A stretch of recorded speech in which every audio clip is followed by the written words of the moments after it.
तो इसके अगले वाले वीडियो में हम लोग जहां तक पढ़ चुके थे उसके ठीक आगे से फिर आज आरंभ हो रहा है। आप लोग ध्यान दें। दोहा नंबर 5 है। प्रभु ही चितई पुनि चितव मही राजत लोचन लोल खेलत मनसी मीन जुग जनु विधु मंडल डोल। गोस्वामी तुलसीदास जी कह रहे हैं कि सीता जी ने पहले श्री राम की तरफ देखा, उसके पश्चात उन्होंने धरती की ओर देखा। उस समय उनके नेत्र ऐसे सुशोभित हो रहे थे जैसे चंद्रमंडल के डोल में कामदेव की दो दो मछलियां क्रीड़ा कर रही हों, खेल रही हों। गिरा अनिल मुख पंकज रोकी प्रगट न लाज निशाय अवलोकी। सीता जी अपनी बाड़ी रूपी भ्रमरी से अपने मन की व्यथा को व्यक्त करना चाहती थीं, किंतु उनका मुख रूपी कमल उसे रोक दे रहा था। लज्जा रूपी रात्रि को देखते हुए वह अपने मन की व्यथा को व्यक्त नहीं कर पा रही थी। लोचन जल रह लोचन कोना जैसे परम कृपन कर सोना। जिस प्रकार से एक कंजूस अपने रुपए पैसे को,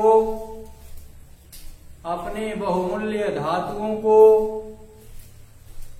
सबकी नजरों से छिपा कर रखता है, ठीक उसी प्रकार से सीता जी के नेत्रों में जो आंसू भरे हुए थे वो उनके नेत्र के एक कोने में जमा थे। वो उनको अपने नेत्रों से बाहर नहीं होने दे रही थीं, उस पर किसी की नजर नहीं आने दे रही थी। सकुची व्याकुलता बड़ी जानी धरि धीरज प्रतीति उरयानी। सकुची व्याकुलता बड़ी जानी, अपनी बेचैनी को अधिक बढ़ते हुए महसूस करके उनको बहुत संकोच लगने लगा। वो बहुत संकुचित हुई और अपने हृदय में धीरज धारण करने की कोशिश करने लगी। तन मन बचन मोर पनु साचा रघुपति पद सरोज चितुराचा। सीता जी कहने लगी कि अगर मैंने तन मन और वचन से या शरीर मन और वाणी से पवित्र हूं तो रघुकुल शिरोमणि श्री रामचंद्र जी को मैं अवश्य प्राप्त करूंगी। दूसरा अर्थ इसका सुनिए। सीता जी ने कहा कि यदि मैं शरीर मन और वाणी से पवित्र हूं और यदि रघुकुल शिरोमणि श्री रामचंद्र जी में ही मेरा चित्त सदा रमा रहता है, लगा रहता है, तो भगवान सकल उर्वासी करी मोहि रघुवर कह दासी। तो जो भगवान सबके हृदय में निवास करते हैं, वो मुझे उनकी दासी अवश्य बनाएंगे, या उनकी कृपा से मैं उनकी दासी अवश्य बनूंगी। जेहि के जेहि पर सत्य स्नेहु, सोते ही मिलई न कछु संदेहु। सीता जी कहने लगी कि जिसका जिस पर सच्चा स्नेह होता है, जो जिससे सच्चा प्रेम करता है, वह उसे अवश्य मिल जाता है, इसमें कोई संदेह नहीं है। प्रभु तन चितई प्रेम तन ठाना, कृपा निधान राम सब जाना। भगवान श्री राम की तरफ देखने के पश्चात उन्होंने अपने मन में प्रतिज्ञा कर लिया, और जब उन्होंने श्री राम की दासी बनने की प्रतिज्ञा कर लिया, उसी समय कृपा निधान श्री राम यह सारी बातें जान गए। सियहि विलोकी तकेउ धनु कैसे, चितव गरुड़ लघु ब्याल ही जैसे।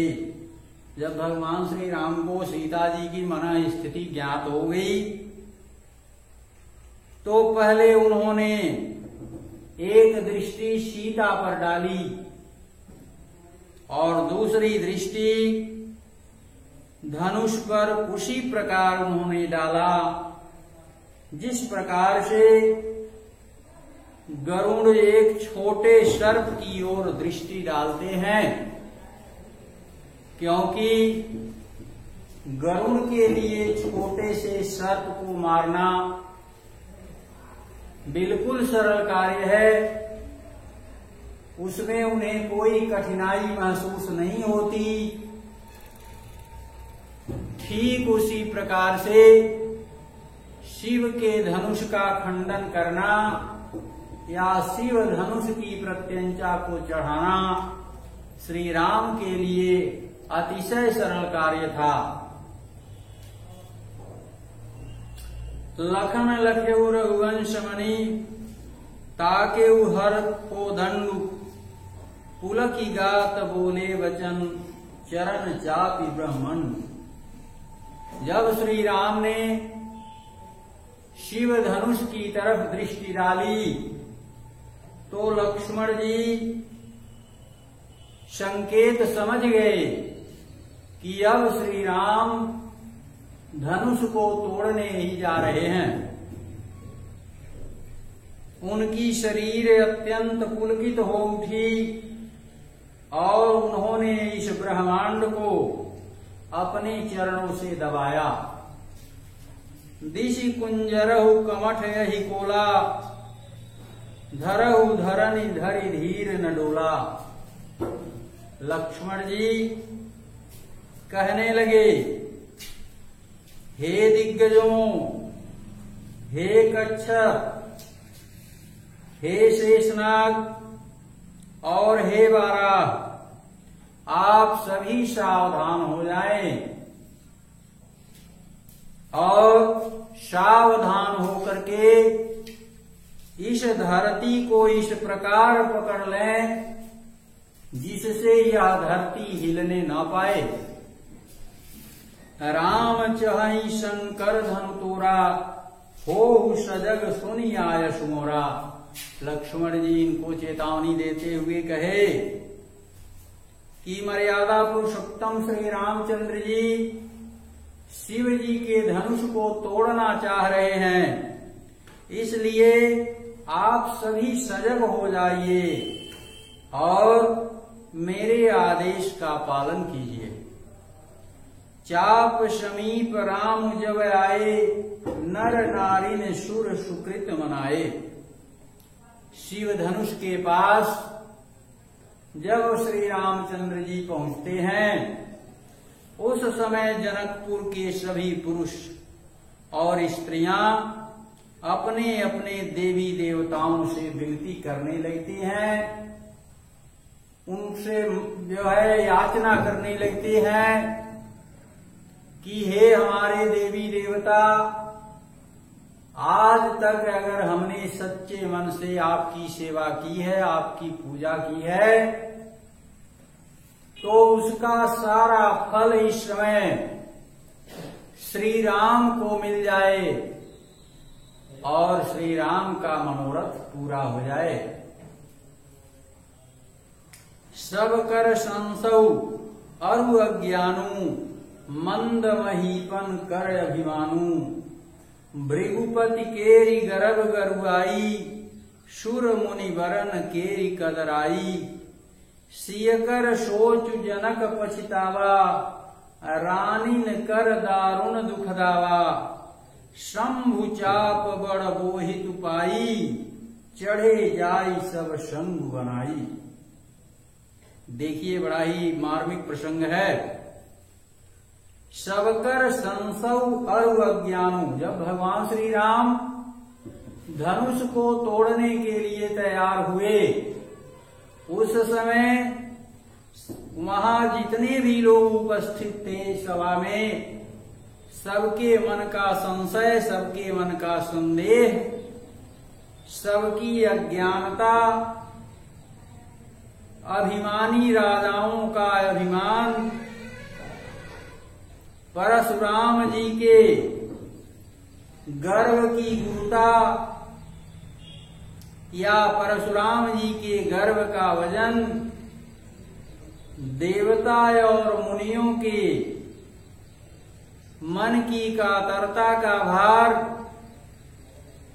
सीता जी की सोच, जनक जी का पश्चाताप, रानियों का भारी दुख, सब इकट्ठे होकर के उस शंकर जी के धनुष रूपी जहाज पर जाकर के सवार हो गए। राम बाहुबल सिंधु अपारू, चहत पारू नहीं को कड़हारू। ये सभी श्री रामचंद्र जी के भुजाओं के बल को मापना चाहते थे, उनके भुजाओं के बल के पार उतरना चाहते थे, किंतु इनको पार उतारने वाला वहां कोई नाविक दिखाई नहीं दे रहा था।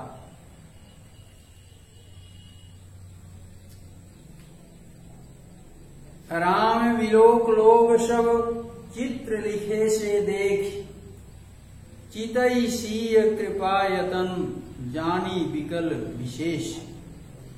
मर्यादा पुरुषोत्तम श्री रामचंद्र जी सभा में उपस्थित सभी लोगों पर नजर डाले, सभी लोगों पर दृष्टिपात किए, सब के सब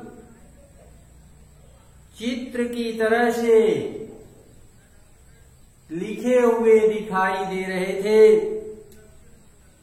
फिर उन्होंने सीता जी की तरफ दृष्टिपात किया और उनकी व्याकुलता का अनुमान लगाया, उनकी बेचैनी का अनुमान लगाया।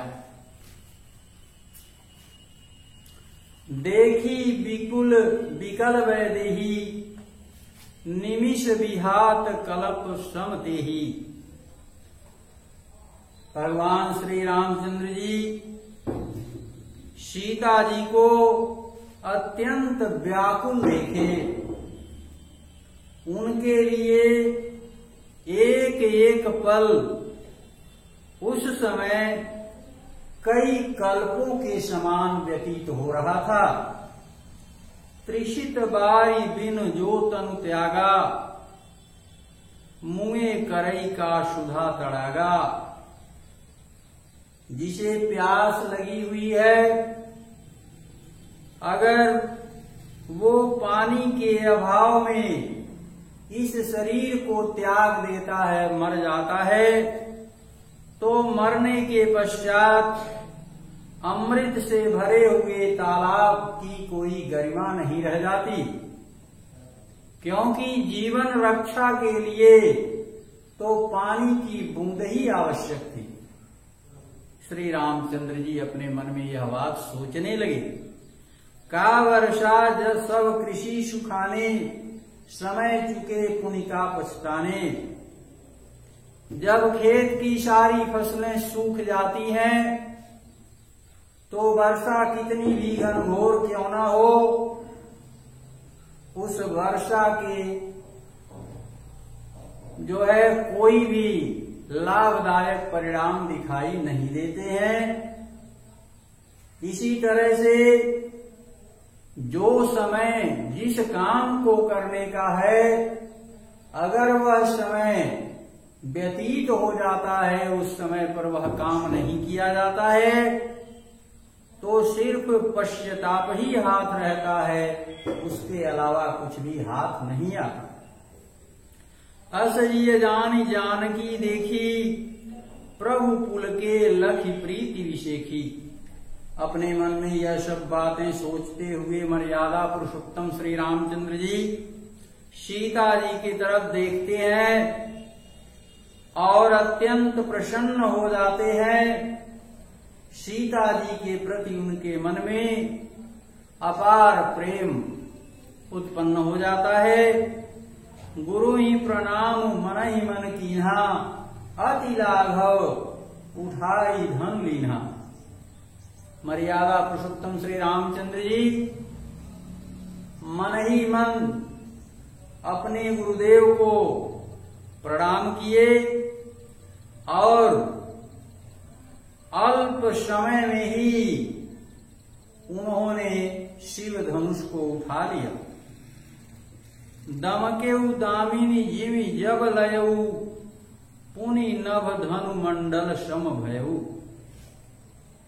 जब श्री राम ने धनुष को उठाया, उस समय आकाशीय विद्युत की भांति उस धनुष से चमक उत्पन्न हुई और पूरा आकाश उस धनुष के समान ही धनुषाकार हो गया। लेत चढ़ावत खैंचत गाढ़े, काहू न लखा देख सब ठाढ़े। उन्होंने कब धनुष को उठा लिया, कब उसकी प्रत्यंचा को खींचा, कब उसे चढ़ा दिया, इन सब कार्यों को करते समय किसी ने श्री राम को देख नहीं पाया। ते ही क्षण राम मध्य धनु तोरा, भरे भुवन धुनि घोर कठोरा। उसी समय मर्यादा पुरुषोत्तम श्री रामचंद्र जी ने शिव जी के धनुष का खंडन किया, शिव जी के धनुष को तोड़ डाला और जैसे ही धनुष टूटी, तीनों लोक 14 भुवन में इतनी भारी गर्जना हुई जिससे खलबली मच गई। भरे भुवन घोर कठोर रव, रवि बाज तज मारग चले। तुलसीदास जी कहते हैं कि उस धनुष के टूटने से इतनी अधिक आवाज हुई, इतनी डरावनी आवाज उत्पन्न हुई कि तीनों लोक 14 भुवन में वो आवाज गूंज उठी। यहाँ तक कि सूर्य का रथ खींचने वाले घोड़े भी भयभीत होकर के अपने रास्ते को बदल दिए कि करहि दिग्गज डोलमई, अहि कोल कुरुम कलमले। जो दिग्गज थे उस डरावनी आवाज को सुनकर के चिघाड़ने लगे। शेषनाग और वाराह तथा कच्छप, ये सब के सब उस डरावनी आवाज को सुनकर तिलमिला उठे। सुर असुर मुनि कर कान दीने, सकल विकल विचारही। वह आवाज देवताओं के कान तक पहुंची, राक्षसों के कान तक पहुंची, मुनि जनों के कान तक पहुंची और जब वो आवाज इनके कानों तक पहुंची, इन सभी ने अपने अपने कान पर हाथ लगा लिया और मन ही मन व्याकुल होकर के सोचना आरंभ कर दिया। को दंड खंडेव राम तुलसी जयति वचन उचारही। और जब इन्हें पता चला कि शिव धनुष का खंडन मर्यादा पुरुषोत्तम श्री रामचंद्र जी ने कर दिया है, तो सभी श्री रामचंद्र जी की जय जयकार मनाने लगे। तो आज यहाँ पर ये धनुष भंग का प्रसंग जो है पूरा हो गया। अब इसके बाद देखिए, वन पथ पर शीर्षक आ गया। जब अयोध्या नरेश महाराज दशरथ मर्यादा पुरुषोत्तम श्री रामचंद्र जी का राज्याभिषेक करने को तैयार हुए, उस समय उस महल में खलबली मच गई। मंथरा जो कैकेयी की दासी थी, उसने कैकेयी को इस प्रकार उकसाया कि कैकेयी अपने सारे आभूषण त्याग कर कोप भवन में चली गई। और यह खबर जब महाराज दशरथ को मिली तो वे उनके कक्ष में पहुंचे, यह जानने के लिए कि ऐसे शुभ मुहूर्त में, ऐसे खुशहाली के दौर में ऐसी क्या वजह है जिसके वजह से महारानी कोप भवन में गई। वहां पहुंचकर महाराज दशरथ ने उनकी अभिलाषा को जानने की कोशिश किया, और जब उन्होंने अभिलाषा को जानने की कोशिश किया तो कैकेयी ने इनसे पहले ही वचन ले लिया कि यदि मैं अपने मन की बात को बता देती हूं तो क्या आप उसका पालन कर सकेंगे। उस समय महाराज दशरथ ने कहा कि यह रघुवंश आज तक अपने वचन का पालन करता चला आया है, इसलिए किसी भी रघुवंशी से कोई यह अपेक्षा नहीं रख सकता कि वो अपने वचन से मुकर जाए। आपको जो कुछ भी कहना है, जो कुछ भी मांगना है, मांग सकती हैं। इस पर कैकेयी ने महाराज दशरथ से 2 वरदान मांगा, और जिसमें पहले से भरत को राजगद्दी और दूसरे से राम को 14 वर्ष का वनवास। यह बात जैसे ही महाराज दशरथ के कान में पहुंची, वैसे ही ये मूर्छित से हो गए। इनके जो चेहरे की सुंदरता थी, जो चेहरे की खुशहाली थी, मुरझाए हुए पुष्प के रूप में बदल गई। ये रानी को मनाते हुए कहने लगे कि मैं भरत को राजगद्दी देने से इनकार नहीं करता, भरत को राजगद्दी देने के लिए तत्पर हूं, तैयार हूं, किंतु राम को वन मत भेजिए, राम के लिए वनवास न मांगिए। राजा दशरथ बहुत प्रयास किए कि रानी अपने इस शर्त को वापस ले लें, किंतु कैकेयी अपने वचन से मुड़ने से इनकार कर दी।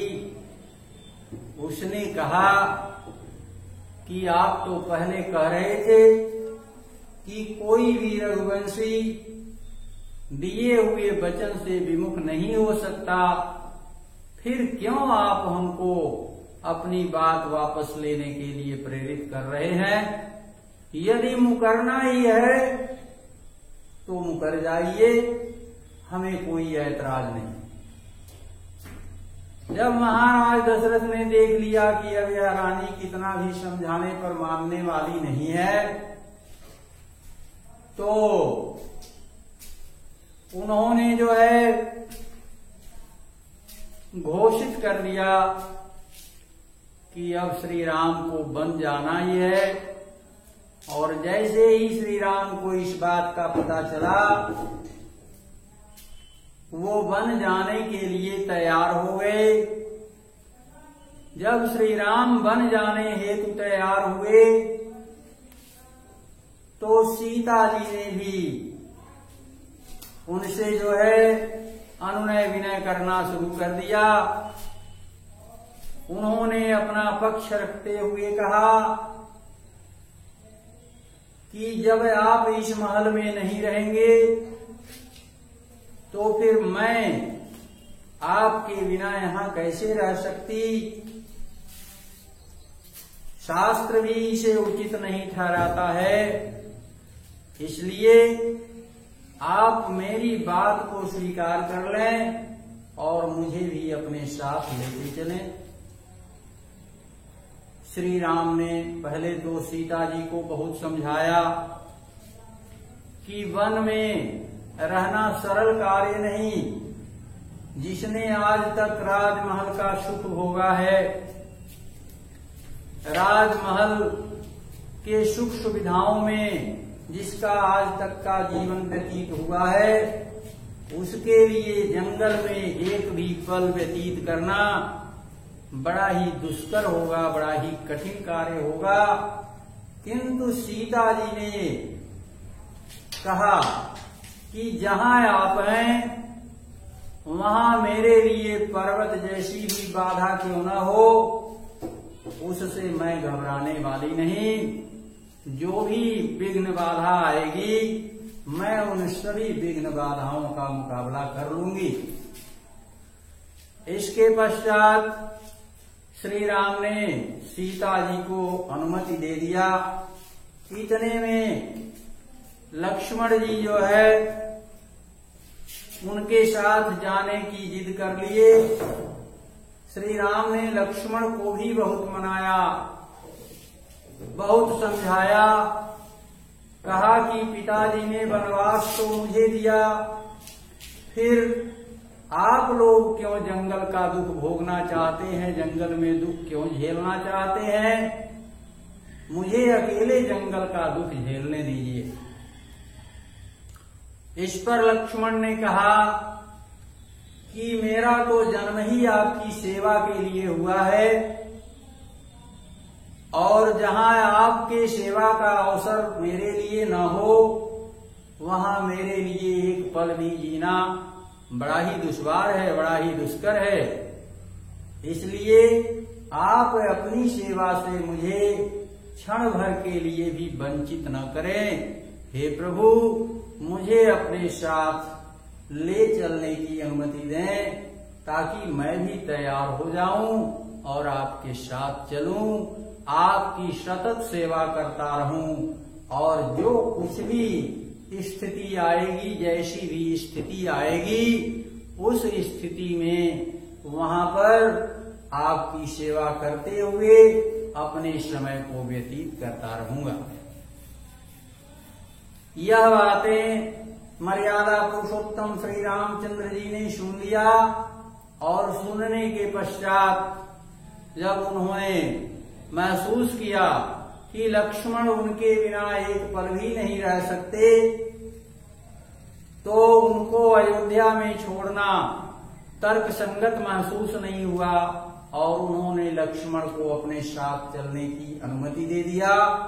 इस तरह से मर्यादा पुरुषोत्तम श्री रामचंद्र जी के साथ लक्ष्मण और सीता भी चल पड़े।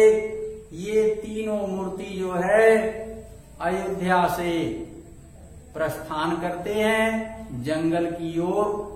प्रिय छात्रों, अगले दिन यहीं से प्रसंग शुरू होगा और इसके बारे में